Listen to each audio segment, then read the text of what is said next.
Welcome to Gar's TV channel. So nandito na naman tayo para silipin naman natin ang estimated salary ng dalawang Kalingap team member na sina Kalingap Ido and Rachel Morales Vlog. So pareho natin silang suportahan mga lods ang kanilang mga channel dahil sila ay mga charity vlogger. Pero siyempre mga lods, huwag nyo naman kalimutan na isama din sa pag-support ang aking channel. So mga lods, kung bago pa kayo sa aking channel, pakiclick naman ang subscribe natin and then siyempre paki-post na rin ang notification bell para lagi kayong updated sa ating video. So ano pa ba ang hinihintay natin mga lods? Let's go!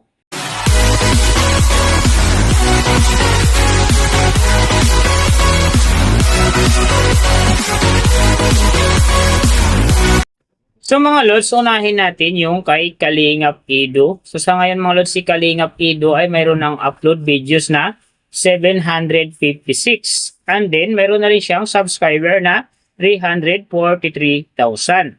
So, may video views naman siya ngayon na 42,416,978. And then, yung kanyang country is PH. So, yung channel type naman niya is games. And then, yung account niya, ginawa ito noong February 10, 2021. So, doon naman sa kanyang total grade, nakakuha siya ng letter B.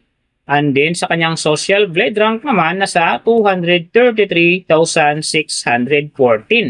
So doon naman sa kanyang subscriber rank nasa 2,009. And then sa kanyang video views rank naman nasa 384,136. So doon naman sa kanyang country rank nasa 724. And then sa kanyang games rank naman nasa 1,490. So, nakita na natin yung kanyang ranking. Silipin naman natin yung kanyang last 30 days na subscriber.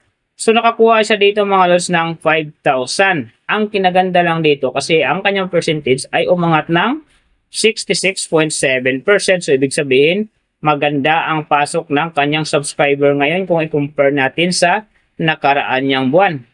So, doon naman sa kanyang views mga lods in the last 30 days, nakakuha siya ng 1.926 views. So ito ang hindi maganda kasi bumaba ng kunti ang kanyang percentage, bumaba ng 0.5%. So ibig sabihin medyo bumaba ang pasok ng kanyang views sa ngayon kung i-compare natin sa nakaraan niyang buwan. So alam na this mga fans ni Kalingap Ido, share na natin sa ating mga newsfeed and sa ating mga friends ang kanyang video dahil big help yan para gumanda uli ang pasok ng kanyang views.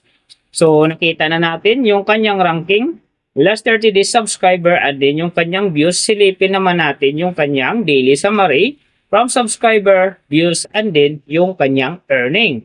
So sa kanyang subscriber mga lods, may dalawang araw lang ako nakita rito na umangat ng tig 1K. Simula noong December 10, nakakuha siya ng 1K. And then nasunda naman ito ng December 15, nakakuha ulit siya ng 1K. Kaya ang kanyang subscriber ngayon nasa 343,000. So doon naman sa kanyang views mga lods, yung mga ganda rito, December 7, nakakuha siya ng 97,000. And then pagdating ng December 10, nakakuha siya ng 102,000. So pagdating naman dito ng December 14, nakakuha siya ng 80,000. So yan ang magagandang views na nakuha niya mga lods. Pero sinasabi ko hindi yan ganun kaganda kasi nga ang kanyang percentage yan ay bumaba pa ng 0.5%. So doon naman sa kanyang earning, tingnan natin dito yung December 7. So sa kanyang low estimated, nakakuha siya ng $24. And then sa kanyang high estimated naman, nakakuha siya ng $388. So ang mga yan naman mga lods, daily summary lang, mas maganda kung silipin natin yung naka-round off na from daily, weekly and monthly para malaman na natin kung magkano na ngayon ang estimated salary ni Kalingap Ido dito sa YouTube. So unahin natin yung kanyang daily average. So sa daily subscriber, nakakuha siya ng 167. And then sa kanyang views naman, nakakuha siya ng 64,214. So doon naman sa kanyang daily low estimated ng kanyang earning, nakakuha siya ng $16. So times natin sa 58. Mayroon siyang 928. And then, sa kanyang daily high estimated naman ng kanyang earning, nakakuha siya ng $257. So, times natin sa 58, mayroon siyang 14,906. So, yan mga lods ang kanyang daily average. So, pupunta naman tayo sa kanyang weekly average. So sa weekly subscriber, nakakuha siya ng 1.16k.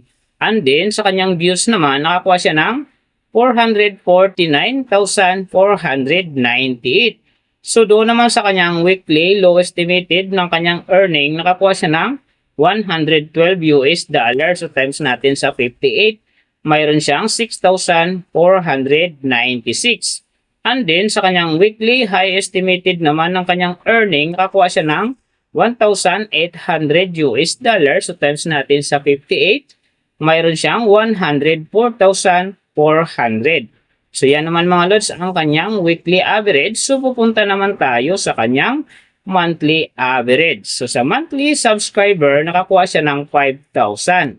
And then sa kanyang views naman, nakakuha siya ng 1,926,407. So doon naman sa kanyang monthly low estimated ng kanyang earning, nakakuha siya ng 482 US dollars. So times natin sa 58, mayroon siyang 27,956. And then sa kanyang monthly high estimated naman ng kanyang earning, nakakuha siya ng 7,700 US dollars. So times natin sa 58, mayroon siyang 446,600. So yan man mga lods ang kanyang monthly average. So pupunta naman tayo kay Rachel Morales Vlogs. So sa ngayon mga lods, si Rachel ay mayroon ng upload videos na 821. And then mayroon na rin siyang subscriber na 245,000. So may video views naman siya ngayon na 41,525,282. So ang kanyang country is PH, and then yung channel type naman niya is people. And then yung account niya ginawa ito noong December 30, 2022. So doon naman sa kanyang total grade, nakakuha siya ng letter B. And then sa kanyang social blade rank naman nasa 151,783. So doon naman sa kanyang subscriber rank nasa 2,125. And then sa kanyang video views rank naman nasa 391,149. So doon naman sa kanyang country rank nasa 822. And then sa kanyang people rank naman nasa 1,710. So nakita na natin yung kanyang ranking. Silipin naman natin yung kanyang last 30 days na subscriber. So nakakuha siya dito mga lods ng 1,000. Ang hindi lang maganda dito kasi ang kanyang percentage ay bumaba ng 66.7%. So ibig sabihin nun, mas bumaba yung pasok ng kanyang subscriber ngayon kung i-compare natin sa nakaraan niyang buwan. So alam na this mga fans ni Rachel Morales Vlogs, Rochelle fanatic dyan. So share na natin sa ating mga newsfeed, sa ating mga friends ang kanyang video dahil big help yan para gumanda uli ang pasok ng kanyang subscriber. So doon naman sa kanyang views mga lods in the last 30 days, nakakuha siya ng 2.842 views. So hindi rin maganda ang kinalabasan kasi ang kanyang percentage ay bumaba din ng 5.6%. So ibig sabihin medyo bumaba din ang pasok ng kanyang views sa ngayon kung i-compare natin sa nakaraan niyang buwan. So mga lods, mahalaga ang pag-share ng video dahil big help talaga yan para umangat uli ang kanyang subscriber, and then siyempre kasama na doon ang kanyang views. So nakita na natin yung kanyang ranking, last 30 days subscriber, and then yung kanyang views. Silipin naman natin yung kanyang daily summary from subscriber, views, and then yung kanyang earning. So sa kanyang subscriber mga lods, wala tayong nakitang naka-update dito. Naka-fix lang siya sa 245,000. And then sa kanyang views mga lods, yung mga ganda rito, December 7, nakakuha siya ng 65,000. And then pagdating ng December 10, nakakuha siya ng 122,000. So pagdating naman dito ng December 13, nakakuha siya ng 139,000. And then December 15, nakakuha siya ng 203,000. So yan ang magagandang views na nakuha niya mga lods. Pero sinasabi ko hindi yan ganun kaganda kasi nga ang kanyang percentage dyan ay bumaba ng 5.6%.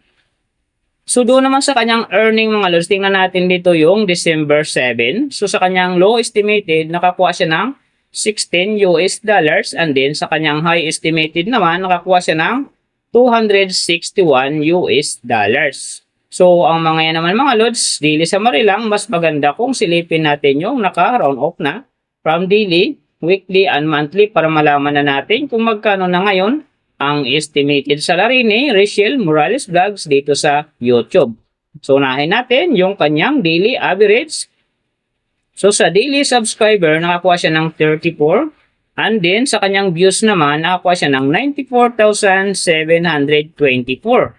So, doon naman sa kanyang daily, low estimated ng kanyang earning, nakakuha siya ng $24 US. So, times natin sa 58, mayroon siyang 1,392. And then, sa kanyang daily, high estimated naman ng kanyang earning, nakakuha siya ng $379 US. So, times natin sa 58, mayroon siyang 21,982. So yan mga lods ang kanyang daily average. So pupunta naman tayo sa kanyang weekly average. So sa weekly subscriber nakakuha siya ng 238. And then sa kanyang views naman nakakuha siya ng 663,068. So doon naman sa kanyang weekly low estimated ng kanyang earning nakakuha siya ng $166 US. So times natin sa 58, mayroon siyang 9,628. And then, sa kanyang weekly high estimated naman ng kanyang earning, nakakuha siya ng $2,700 US. So, times natin sa 58, mayroon siyang 156,600. So, yan naman mga lods, ang kanyang weekly average. So, pupunta naman tayo sa kanyang monthly average. So, sa monthly subscriber, nakakuha siya ng 1,000. And then, sa kanyang views naman, nakakuha siya ng 2,841,720. So, doon naman sa kanyang monthly, low estimated ng kanyang earning, nakakuha siya ng $710 US. So, times natin sa 58, mayroon siyang 41,180. And then, sa kanyang monthly, high estimated naman ng kanyang earning, nakakuha siya ng $11,400 US. So, times natin sa 58, mayroon siyang 661,200. So, yan naman mga lods ang kanyang monthly average. And then, yung nababanggit ko rito or nakikita nyo is pawang estimated lamang yan. Nakabis lang tayo sa Social Blade website. Isang public website yan na kahit sino pwedeng mag-open para malaman kung magkano na ang estimated salary ng ating mga iniidolong YouTuber, vlogger, or influencer. And then mga lods, lagi ko sinasabi, palagi natutupad dyan yung low estimated kasi nga hindi talaga natin kayang i-demand sa ating mga viewers na huwag mag-skip ng ads. Pero pwede pa rin naman yan maging times 2, times 3, or maging times 4 pa yan kapag ang isang vlogger nakapagpa-viral ng kanyang video.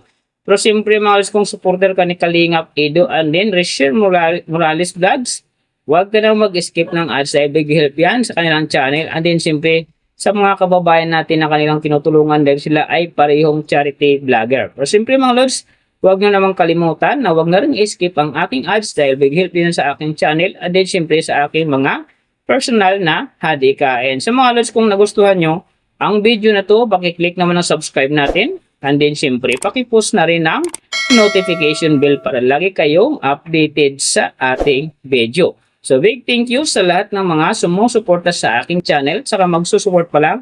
Ingat kayo palagi and God bless. At sana gabayan kayo palagi ng Panginoon sa ginagawa nyo araw-araw. At syempre magtagumpay din kayo sa inyong mga pangarap. So, hanggang dito na lang. See you on my next video.